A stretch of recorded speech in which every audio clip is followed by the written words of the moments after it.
നമസ്കാരം. തലസ്ഥാന നഗരി നടിക്ക് നാലാഞ്ചിറ ദാരുണ കൊലപാതക കേസിലെ പ്രതിയെ ഒടുവിൽ റെയിൽവേ ട്രാക്കിൽ മരിച്ച നിലയിൽ കണ്ടെത്തിയിരിക്കുകയാണ്.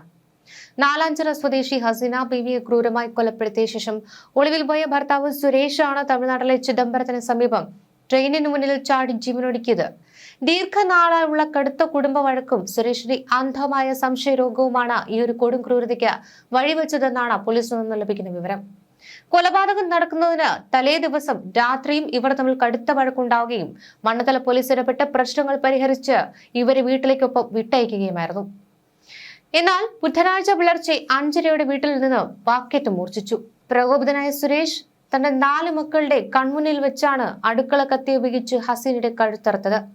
തുടർന്ന് കത്തി കഴുകി വൃത്തിയാക്കി അടുക്കളയിൽ വച്ച ശേഷം പ്രതി കാറിൽ രക്ഷപ്പെടുകയായിരുന്നു.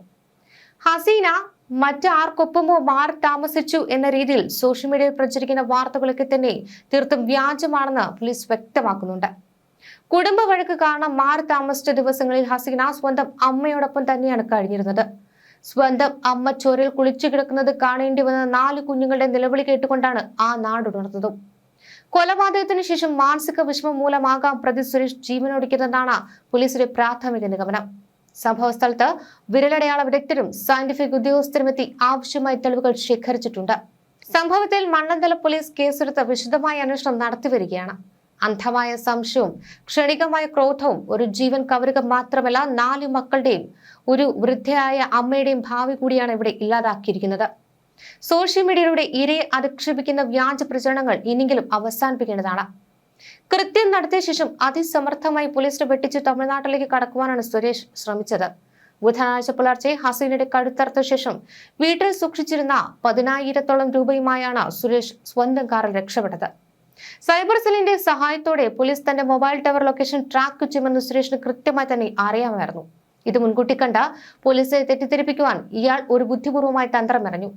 തിരുവനന്തപുരം കിള്ളിപ്പാലത്തുള്ള ഒരു മൊബൈൽ ഷോപ്പിൽ കയറി സുരേഷ് തന്റെ പ്രധാന ഫോൺ വിൽക്കുകയായിരുന്നു. പോലീസ് ഈ ഫോൺ ട്രാക്ക് ചെയ്യുമ്പോൾ താൻ തിരുവനന്തപുരത്ത് തന്നെ ഉണ്ടെന്ന് അവർ കരുതട്ടെ എന്നായിരുന്നു സുരേഷിന്റെ കണക്കുകൂട്ടൽ.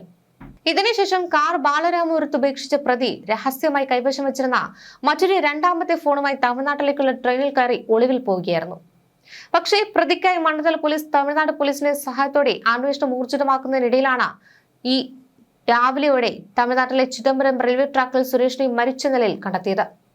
ട്രെയിനിന് മുന്നിൽ ചാടിയ സുരേഷിന്റെ ശരീരം ചിന്നിച്ചിതറിയ നിലയിലായിരുന്നു. ഇയാളുടെ പോക്കറ്റിൽ നിന്നും കണ്ടെടുത്ത തിരിച്ചറിയൽ കാർഡുകളും 2ാമത്തെ മൊബൈൽ ഫോണും കേന്ദ്രീകരിച്ച് തമിഴ്നാട് റെയിൽവേ പോലീസ് നടത്തിയ അന്വേഷണമാണ് മരിച്ചത് ഹസീനയുടെ ഭർത്താവ് സുരേഷ് തന്നെയാണെന്ന് സ്ഥിരീകരിക്കുവാൻ സഹായിച്ചത്.